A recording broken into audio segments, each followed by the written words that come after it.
Hey, what's up? So this video is going to be going over all of my general recommendations at every price tag. In the bottom of almost every video, I have like a long list of products that I recommend at each price. The reason why I do that is so that at a glance, any person doesn't have to watch all of my videos to get a general take on what's good and what's bad and what I recommend. They can just look at the list. But I'm updating the list, adding some new headphones to it, changing the price categories because the market has shifted.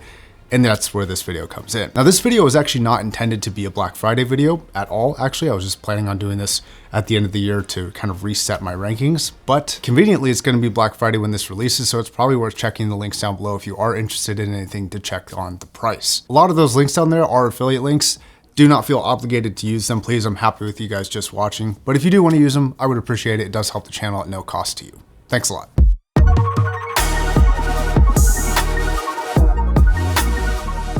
For 0 to 300, it's going to be no surprise. My overall pick, not only for the best at this price, but probably the best to straight up deal in audio right now, is the Edition XS from Hyphaman. This is coming in a little bit under 300 at 270. It's just an incredibly well-rounded, detailed headphone that has excellent sound staging, good mid-range characteristics, really good bass response, and a very, very detailed, very fast treble response. You just can't get any better. I have a whole video about it. Check the channel description. Next up, dropping the price massively, we have the SHP 9600. This is only about $80 and it's a killer deal. It's a nice open back headphone with a comfortable build. This gets you a lot for $80 and I still think till today, this hasn't been beaten under $100 for an open back. There's two gaming headphones in this list that I would personally recommend.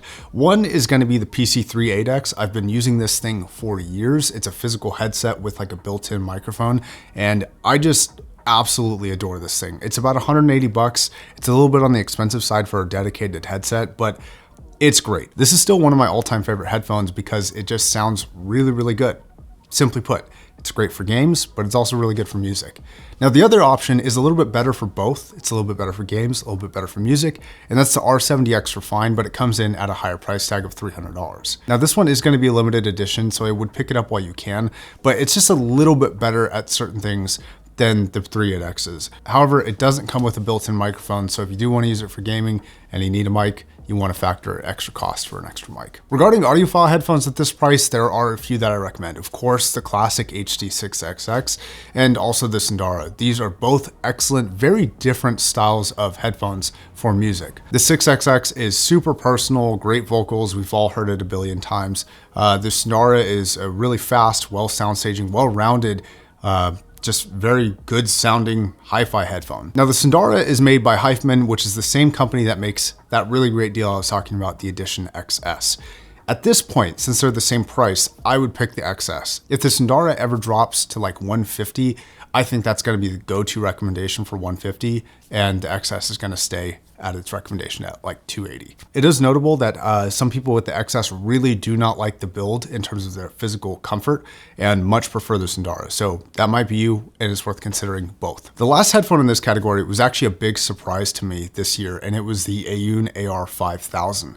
Now, this was an amazing surprise, being the first ever headphone from Aoun, and they absolutely knocked it out of the park. This is just an excellent overall headphone. In terms of sound characteristics, I think this thing has everything you would need or expect for this price. It has really excellent build quality and seems to be very comfortable, and a lot of people are really liking it. And again, I have a full review of all of these, and you can check that out in the channel.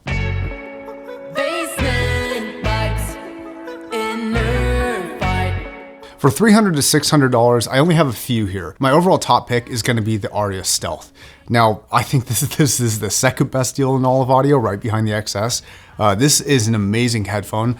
When this released, it was $1,600, and it was good for a $1,600 headphone. It's just an incredible deal. Like, it's a really, really good sounding headphone. It's a little bit on the brighter end, but with that, you get an insane amount of detail and insane sound staging for the money. It's, in my opinion, easily the best $600 headphone. Also in this category, if you want an overall studio pick from me, I'm gonna go with the generation number 2, the Mark II of the new DT1990.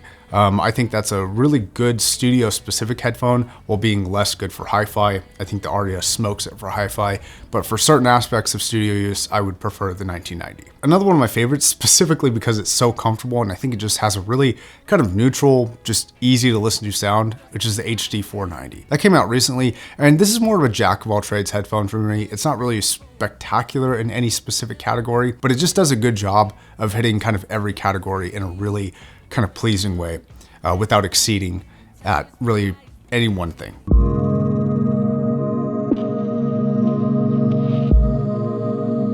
Now $600 to $1,200. My overall pick is not going to be the Aria Stealth, it's going to be the Aria Organic. Now this comes in at $900, and for that you get slightly better sound staging and a slightly better mid-range over the Stealth. Is it worth it from a value perspective? I'm not sure, but is it better than any other headphone in the $600 to $1,200 category? In my opinion, yes. Now there's certain characteristics that other headphones have that are a little bit better in here. For example, I think the LCD-X, which is another pick of mine, is a bit more neutral than that of the Organic, but doesn't come with some of the upsides. It doesn't come with as much detail, it doesn't come with as good a soundstage, and it doesn't come with as good of a vocal range as the Organic does. This will of course be personal preference, but if you're just asking my opinion, it would be the Organic as the winner. LCX is another great option here though. Another great option is the Meze 109 Pro. A lot of people are going to be asking about the 105 Air, the AER, and I think that's a fine headphone, but to me it doesn't really make the cut for the price bracket that it comes in at, and I don't really think it does enough to supplant or remove the 109 Pro from recommendations. I still think that the 109 is worth the money for the build quality and the sound quality. I just think it's a better overall headphone, and I think it makes it in this price category pretty easily, and a lot of people will prefer that over even my recommendations and my personal preference. It just comes down to your ears, your anatomy, and your taste. Next headphone is the Focal Clear OG, the original. I've made a ton of content about this, so I'll just leave it at that. That's one of my favorites still to this day. One of my favorite Focals actually at any price.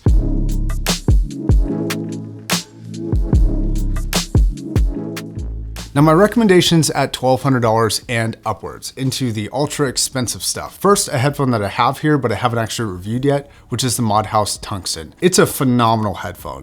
The only downside to it is that oftentimes it's sold out, but if ever it comes back in stock and you're looking for a really complete headphone, I would look at that one. It's a very, very good headphone for the asking price. The next headphone is HD800S with a caveat that I only like it with 2 amps really. One is going to be the Amps & Sound Mogwai SE, which is my overall pick for a tube amplifier. We'll talk about that in a second. The second one is a much cheaper niche Pietus Maximus. And the caveat to the 800S is I really only like that headphone on these 2 amps and only really consider this a top pick for this price category with those 2 amps. So if you get that headphone, I'd also recommend looking at an amp like that. Another headphone that has really impressed me recently, though it's going to be controversial, is the Hifeman HE1000 Unveiled. I didn't like this at a show, and I'll talk more about this in the review, but I love this headphone here. In your own quiet environment, I think it sounds amazing. It's a really good headphone, but it's a risky one because of that unveiled thing, and not everybody's going to want to accept that risk, and that's totally fine. Another ultra expensive headphone that I really, really like is the Empyrean 2. I've talked a lot about this headphone, but I think this is going to be endgame for a lot of people, and quite honestly, it probably makes my top 3 headphones of all time. It's a really, really excellent headphone. The next 2 are very similar, but also very different. And those are going to be the Diana MR and the Diana DZ. Now these are very similar because they look visually very close and they have 2 similar tunings to each other, but with some slight differences. The DZ is a little bit more upper end and kind of detailed focus and more soundstagey. And the MR is more personal, more mid-rangey and more warm compared to the DZ. I think that these are actually just about equal, even though the MR is a little bit cheaper. It just comes down to personal taste and personal preference over which type of sound you like. So those are going to get a recommendation from me. Now, if you're paying close attention, you'll notice that I haven't given an overall recommendation for this top tier category. And that's because I don't know if I have one. I've heard a lot of stuff that's getting very, very good. And for me, there hasn't been anything that like drastically pulls ahead of the rest of the group. So for this specific grouping, I'm just not going to pick a favorite because I quite simply just don't have one.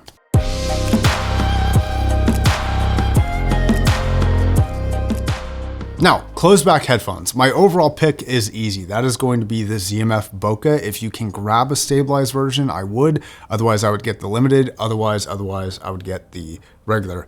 It's an exceptional headphone. It's easily my favorite closed back of all time. And it's not even close. Now that is an expensive headphone, but a really cheap one that is also very good is the new FIO FT1. I think that's an excellent closed back headphone. It just got a really good sound coverage and doesn't make any critical errors for a closed back. And being a cheap closed back that doesn't make any critical errors is actually surprisingly hard to do. Revisiting Meze, we have the 99 Classics, which is A really fun closed back headphone. It's a little bit more fun focused than technicality or anything else. In fact, I think the FT1 might even be more technical, but I think the wood cups and the fun factor of the 99 is going to be worth it to some users, including myself. I like that headphone quite a bit. Then you have the Focal Azurus, which I think is a really good sounding closed back headphone that actually sounds better than its open back brother, the Hadinas. I personally just prefer the Azurus. Only downside is it comes in a color that not everybody's going to like. I would prefer the more mature color of the Hadinas, but yeah, I think it's a great sounding headphone. The last one is going to be my recommendation for people who just like really well measuring headphones, and that's going to be the Dan Clark Audio E3. DCA E3. As far as measurements go, this is just an excellent performing headphone. The reasons why I personally picked the Bokeh over it is comfort, build quality, like the type of build quality that it is, and the sound signature is just a little bit better suited for my personal taste. That's it. But I think the E3 is one of the best technical closebacks out there, for sure. Now my gaming closeback pick is going to be the Odyssey Maxwell. It's a bit of a premium price tag at about 300 bucks, but it's a wireless headphone with excellent sound quality. And despite being a planar magnetic design, it's also a very efficient headphone with really excellent battery life. This is what I've been using most of the time when I need a closeback for gaming.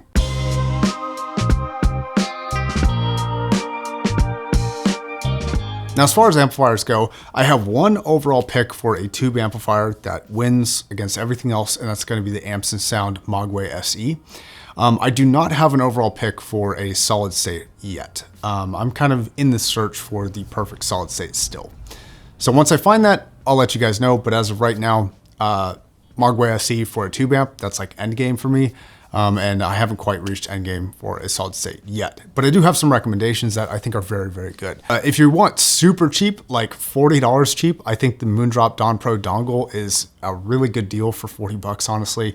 It gets you louder and cleaner, better sound than almost anything on board for either a phone or a laptop. So I think it's worth the investment for people who are a little bit on a budget. The new tube hybrid from Oppos, the Gremlin, was a shockingly good balanced amplifier for $120. I like that a lot as a budget tube amplifier.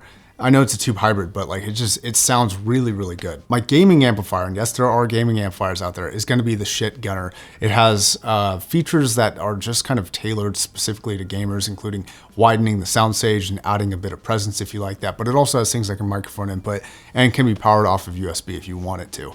I have a review of that coming out soon, but yeah, as of right now, it's one of the things that I've been enjoying the most in the studio. Another cheap one for me is going to be the DX3 Pro Plus. Now this is under 200 bucks, and I truly think that this is the best DAC amp combo you can get for the money. It's a very clean sound. It's kind of very topping kind of house sound, but it simply is just a lot of power and a lot of features for the money, and I highly recommend it. I've loved it ever since I reviewed it. At a bit more of a premium, you have the Topping A90D, which is just an amplifier. It's not a DAC, but it comes with an incredible amount of power and some really nice sound characteristics that I think would surprise people. It's not a typical Topping sound. So those are it. Those are going to be my picks in the list of every description in every video. So if you need a quick reference on basically any video ongoing, you can check that in the description down below, and you're going to have a nice formatted list for you to see the prices and everything in it. So I'd love to know what your top 3 picks are, and if I made any major critical errors, I'd love to know. Thanks a lot. I'll see you in the next video. Peace. So I know you guys are going to have some opinions about this stuff because, you know, you always do.